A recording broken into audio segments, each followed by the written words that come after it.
നമസ്കാരം. നമുക്ക് നമ്മുടെ അടുത്ത ടോപ്പിക്കിലേക്ക് പോവാം. സോ നമ്മൾ ലാസ്റ്റ് ടൈം എന്തൊക്കെ ഡിസ്കസ് ചെയ്തത്? GDP, GNP, problem of double counting, പിന്നെ നമ്മൾ പ്രൊഡക്ഷൻ മെത്തേഡ് ഡിസ്കസ് ചെയ്തു. എക്സ്പെൻഡിച്ചർ മെത്തേഡ് ഒന്ന് സ്റ്റാർട്ട് ചെയ്തു. എന്താണ് എക്സ്പെൻഡിച്ചർ മെത്തേഡ് നോക്കാം. എക്സ്പെൻഡിച്ചർ മെത്തേഡ് എന്ന് വെച്ചാൽ സിമ്പിളാണ്. നിങ്ങൾ ഒന്നിക്കൽ ഏൺ ചെയ്യുന്നത് സ്പെൻഡ് ചെയ്യും, അല്ലെങ്കിൽ ഇൻവെസ്റ്റ് ചെയ്യും, അല്ലെങ്കിൽ സേവ് ചെയ്യും. അത് ബേസ് ചെയ്ത് GDP കൗണ്ട് ചെയ്യുന്നതാണ് എക്സ്പെൻഡിച്ചർ മെത്തേഡ് എന്ന് പറയുന്നത്. Whatever is produced is finally bought by someone. No, so if we add all spending we automatically get total production. That's the whole logic here. Imagine a small country in 1 year, people are doing only 4 things with goods produced. ഒന്നിക്കലും ആൾക്കാർ വാങ്ങുന്നു, അല്ലെങ്കിൽ company invest ചെയ്യുന്നു, അല്ലെങ്കിൽ government വാങ്ങുന്നു, അല്ലെങ്കിൽ foreigners വാങ്ങുന്നു.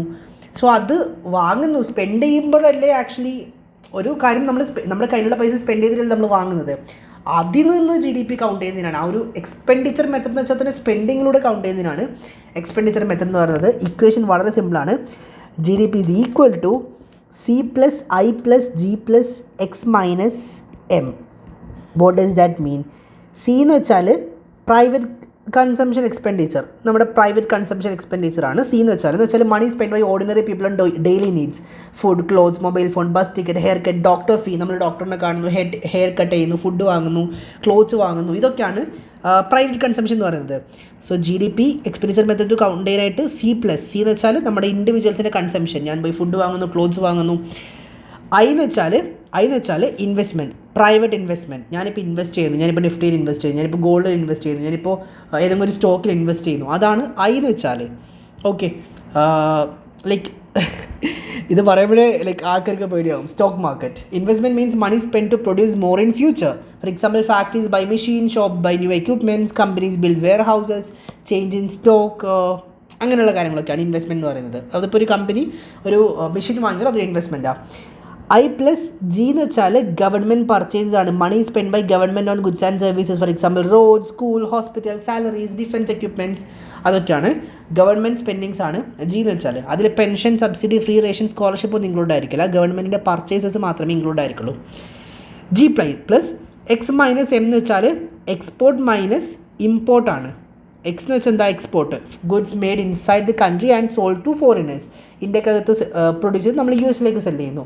India sell software to US, India exports rice, അതൊക്കെയാണ് export നടന്നത്. ഇമ്പോർട്ട് എന്ന് വെച്ചാൽ എന്താ? പുറത്ത് US പ്രോഡക്റ്റ് ഇന്ത്യയിലേക്ക് കൊണ്ടുവരിക, അതാണ് ഇമ്പോർട്ട്.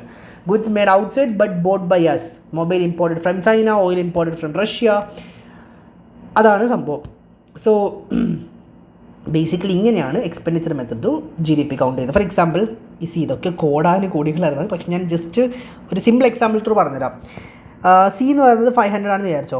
500 crore, 200 crore, okay. 500, 200 എന്ന് പറഞ്ഞാൽ നമുക്ക് പോകാം, വലിയ വാല്യൂസ് ഒന്നും വേണ്ട. 300 ഗവൺമെൻറ് പർച്ചേസസും പ്ലസ് എക്സ്പോർട്ട് 100 മൈനസ് ഇമ്പോർട്ട് 50. അങ്ങനെ നോക്കുമ്പോൾ 1050 നമുക്ക് എക്സ്പെൻഡിച്ചർ മെത്തേഡ് ത്രൂ മനസ്സിലാക്കാൻ വേണ്ടി പറ്റും. ക്ലിയർ ആണല്ലോ. So under the expenditure method GDP is calculated by adding total spending on final goods and services during a financial year. So production is measured by looking at who finally spent money on it. പിന്നെ ഇപ്പോൾ online payments വന്നുകൊണ്ട് കുറച്ചും കൂടി convenient ആണ് expenditure method count ചെയ്യുന്നത്. So India basically എന്താ ചെയ്യുന്നത്? Production മെത്തേഡും എക്സ്പെൻഡിച്ചർ മെത്തേഡും യൂസ് ചെയ്യുന്നു. പ്രൊഡക്ഷൻ മെത്തേഡിലൂടെ ആൾക്കാർ പ്രൊഡ്യൂസ് ചെയ്യുന്നത് കൗണ്ട് ചെയ്യുന്നു. എക്സ്പെൻഡിച്ചർ മെത്തേഡ് ത്രൂ നിങ്ങൾ സ്പെൻഡ് ചെയ്യുന്നത് മെഷർ ചെയ്യുന്നു. ഇങ്ങനെയാണ് GDP കൗണ്ട് ചെയ്യുന്നത്. And I said GDP count is a very long complex process still. അടുത്തത് income method.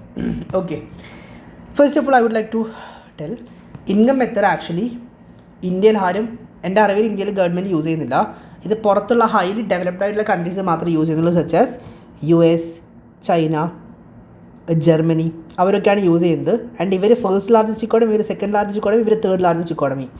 Fourth largest economy ആയിട്ട് ഇന്ത്യ യൂസ് ചെയ്യുന്നത് പ്രൊഡക്ഷൻ മെത്തഡും എക്സ്പെൻഡിച്ചർ മെത്തഡാണ്. കാരണം എന്താണെന്ന് വെച്ചാൽ US ഒട്ടുമിക്ക എല്ലാ കാര്യത്തിനും ബില്ല് കൊടുക്കും, ചൈനയിൽ കൊടുക്കും, ജർമ്മനിയിൽ കൊടുക്കും. പക്ഷേ ഇന്ത്യയിൽ നിങ്ങൾക്ക് അറിയാം, ഫോർമൽ സെക്ടേഴ്സ് ഉണ്ട്, ഇൻഫോർമൽ സെക്ടേഴ്സ് ഉണ്ട്. ബില്ല് കൊടുക്കുന്നതിനാണ് ഫോർമൽ സെക്ടർ എന്ന് പറയുന്നത്. ഫോർ എക്സാമ്പിൾ KFC, പാനിപൂരി, സേവാപൂരി, മസാൽപൂരി, സേവാപൂരി, ഇതാണ് ഇൻഫോർമൽ സെക്ടേഴ്സ്. ഇവരെന്ത് ചെയ്യില്ല? ബില്ല് കൊടുക്കില്ല. അപ്പോൾ കൗണ്ട് ചെയ്യാൻ കുറച്ച് ബുദ്ധിമുട്ടാണ്. അതുകൊണ്ട് നമ്മൾ ഇൻകം മെത്തേഡ് യൂസ് ചെയ്യുന്നതിന് പകരം എക്സ്പെൻഡിച്ചറും പ്രൊഡക്ഷൻ മെത്തേഡ് യൂസ് ചെയ്യുന്നത്. So when goods are produced, income is generated for someone. So imagine a small factory producing shoes. To produce shoes, the factory uses workers, owner, land, building, machine. Who earns income? ഇപ്പോൾ ഇൻകൂടെ ആര് earn ചെയ്യുന്നത്? Workers wages ഉണ്ടാക്കുന്നു, owner profit ഉണ്ടാക്കുന്നു, land building owner rent ഉണ്ടാക്കുന്നു, machine owner interest അഥവാ return ഉണ്ടാക്കുന്നു. So ഇതൊക്കെ വെച്ചിട്ടാണ് actually income method through count ചെയ്യുന്നത്. ഫോർ എക്സാമ്പിൾ ഇൻകം മെത്തേഡ് ഒരാളുടെ വേജ് അഥവാ സാലറി കൗണ്ട് ചെയ്യും, റെൻറ്റ് കൗണ്ട് ചെയ്യും, ഇൻട്രസ്റ്റ് കൗണ്ട് ചെയ്യും, പ്രോഫിറ്റ് കൗണ്ട് ചെയ്യും. ഇതൊക്കെ വെച്ചിട്ടാണ് GDP കൗണ്ട് ചെയ്യുക. ഫോർ എക്സാമ്പിൾ ഏറ്റവും സിമ്പിൾ ആയിട്ടുള്ളൊരു ഇക്വേഷൻ പറയുകയാണെങ്കിൽ വേജസ് പ്ലസ് റെൻറ്റ്, വേജ് എന്ന് വെച്ചാൽ salary plus rent plus interest plus profit. ഇതാണ് the heart of income method. Gross value addition എന്ന് വെച്ചാൽ gross value addition, gross domestic പ്രൊഡക്റ്റും ഇത് രണ്ടും ഒറ്റൊരു കാര്യം തന്നെയാണ്. ഈച്ച് ലെവൽ ഓഫ് പ്രൊഡക്ഷൻ എന്നുള്ളൊരു ഡിഫറൻസ് മാത്രമേ ഇവിടെ ഉള്ളൂ. കോമ്പൻസേഷൻ ടു എംപ്ലോയീസ് അതായത് വേജസ്, ഓപ്പറേറ്റിംഗ് സർപ്ലസ്, പിന്നെ consumption of fixed capital, production taxes, production subsidy, ഇതൊക്കെ ബേസ് ചെയ്തിട്ടാണ് അവസാനം ഇൻകം എത്രത്തോളം GDP കൗണ്ട് ചെയ്യുക. Okay, so components of GV at basic prices. CE എന്ന് വെച്ചാൽ കോമ്പൻസേഷൻ ഓഫ് എംപ്ലോയീസ്, അവർക്ക് എംപ്ലോയീസിന് കൊടുക്കേണ്ട വേജസ്, സാലറി, ബെനിഫിറ്റ്സ് ഒക്കെ. ഓപ്പറേറ്റിംഗ് സർപ്ലസ് എന്ന് വെച്ചാൽ after subtracting the cost including profit. In the sense already നമ്മൾ ഡിസ്കസ് ചെയ്ത കാര്യം ഡെപ്രിസിയേഷൻ എന്ന് വെച്ചാൽ മെഷീൻസ് യൂസ് ചെയ്യുന്നു, നെറ്റ് എന്ന് വെച്ചാൽ എന്താ, അല്ലെങ്കിൽ ഗ്രോസ് നിന്ന് ഡെപ്രിസിയേഷൻ മൈനസ് ചെയ്യുന്നു, വിൽ ഗെറ്റ് ദി നെറ്റ്. നമ്മൾ സംസാരിച്ച കാര്യങ്ങളാണ്. മിക്സ്ഡ് ഇൻകം എന്ന് വെച്ചാൽ income earned by self employed individuals and unincorporated businesses. Self employed ആയിട്ടുള്ള ആൾക്കാരില്ലേ, ഡെയിലി വേജസിന് പോകുന്ന ആൾക്കാർ, അവർ കഴിയുന്നതും ഇതിനകത്ത് ഇൻക്ലൂഡഡ് ആണ്. ഇനി എന്താണ് GVA? ഞാൻ കോൺസെപ്റ്റ് വളരെ സിമ്പിളായിട്ട് പറഞ്ഞുതരാം. ഒരു കാർ മാനുഫാക്ചർ ചെയ്യുന്ന ഫാക്ടറി, അവർ ടയേഴ്സ് കൊണ്ടുവരുന്നു, ട്യൂബ്സ് കൊണ്ടുവരുന്നു, അലോയ് വീൽസ് കൊണ്ടുവരുന്നു, പ്ലാസ്റ്റിക്സ് കൊണ്ടുവരുന്നു, എൻജിൻസ് കൊണ്ടുവരുന്നു. എൻജിൻസ് വേണ്ട, അവർ അല്ലാതെ തന്നെ ബിൽഡ് ചെയ്യുന്നതാണ്. ഓക്കെ, അവർ അതിനാവശ്യമുള്ള സ്റ്റീൽ കൊണ്ടുവരുന്നു. ഓരോ സ്ഥലത്ത് നിന്ന് സ്റ്റീൽ കൊണ്ടുവരുന്നത്. ഫോർ എക്സാമ്പിൾ ഇപ്പോൾ ആപ്പിൾ ഐഫോൺ നിർമ്മിക്കാനായിട്ട് ഡിസ്പ്ലേ കൊണ്ടുവരുന്നത് സാംസങ്ങിൻ്റെ കയ്യിൽ നിന്നാണ്. അതേപോലെ ടയർ ഒരു സ്ഥലത്ത് നിന്ന് MRFൻ്റെ കയ്യിൽ നിന്ന് ടയർ കൊണ്ടുവരുന്നു, ട്യൂബ്സ് MRFൻ്റെ കയ്യിൽ നിന്ന് കൊണ്ടുവരുന്നു, അലോയ് വീൽസ് വേറൊരു കമ്പനിയുടെ കയ്യിൽ നിന്ന് കൊണ്ടുവരുന്നു, പ്ലാസ്റ്റിക്സ് വേറൊരു സ്ഥലത്ത് നിന്ന് കൊണ്ടുവരുന്നു, സ്റ്റീൽ ആക്ച്വലി ഒരു മഹീന്ദ്രയുടെ കാറാണെങ്കിൽ പോലും സ്റ്റീൽ ചിലപ്പോൾ ടാറ്റയുടെ കയ്യിൽ നിന്നായിരിക്കും കൊണ്ടുവരിക. അങ്ങനെ പല പല സ്ഥലത്ത് നിന്ന് ഇങ്ങനെയുള്ള പ്രൊഡക്റ്റ് കൊണ്ടുവരുന്നു. ഇതിനൊക്കെ മൊത്തം 5 ലക്ഷം രൂപ ആയെന്ന് വിചാരിച്ചോ. പ്ലസ് ഒരു കാർ നിർമ്മിക്കണമെങ്കിൽ സാലറീസിന് വേജസ് കൊടുക്കണം, മെഷീൻസ് വേണം, പിന്നെ കറണ്ട്, വാട്ടർ, അങ്ങനെ കുറേ കാര്യങ്ങൾ ആഡ് ചെയ്യേണ്ടതായിട്ടുണ്ട്. ഇലക്ട്രിസിറ്റി നമ്മൾ ഓൾറെഡി പറഞ്ഞു. പിന്നെ ഇതൊക്കെ യൂസ് ചെയ്തിട്ട് കാർ നിർമ്മിച്ചപ്പോൾ അതിൻ്റെ ഫൈനൽ വാല്യൂ 8 lakh ആയി.